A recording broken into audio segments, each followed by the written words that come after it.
Tony Alamo is an infamous figure in this area for his cult culture in the 1970s and 80s in rural Crawford County. Author Debby Schriver was able to uncover some of the untold stories during that time in her book, Whispering in the Daylight, The Children of Tony Alamo Christian Ministries and Their Journey to Freedom. And Debbie joins us this morning. Hi. Now, thank you so much for coming by. This is a fascinating read, and doing a little research on you for this interview, I just found that you were able to uncover so much, but I do want to know what prompted you to learn more about Tony Alamo and his cult. The children who were taken in the 2008 raid of Fouke, Arkansas, were adopted by a family. And in 2014, they still were not adjusting well to life on the outside. And their adopted family thought maybe it would help them to write a book, to kind of get their emotions out and get some thoughts out on paper. And so through a real serendipitous process, too long to describe, they found me. And we became partners in doing extraordinary research to learn more. And in that learning, what was one maybe surprising thing that you learned that you weren't or found out during your research?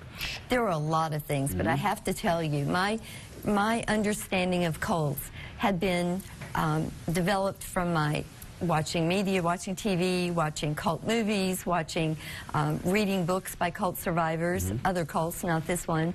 And so I had an image of a cult member being maybe wearing pastel dresses, maybe not being very well educated. And so when I met these children, I was really shocked to see how smart and articulate and beautiful they are.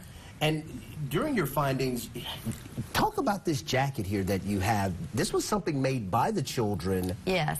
During the Tony Alamo days. Kind of explain that. Tony Alamo was known as a promoter, and he always had something going on. And he had these jackets, blue jean jackets, made for the stars. And actually, this one says Tony Alamo of Nashville, Designs for the Stars. Wow. And the children worked in warehouses to put all this glitter, sequins, airbrush. Wow. And they were individually made for particular people. Dolly Parton had one, Brooke Shields, Sonny and Cher, you name it, some politicians. And so he was very well known for that. Wow. And someone sent me this. I kind of made it known that I would like to gather those jackets, which now you find on eBay for thousands of dollars.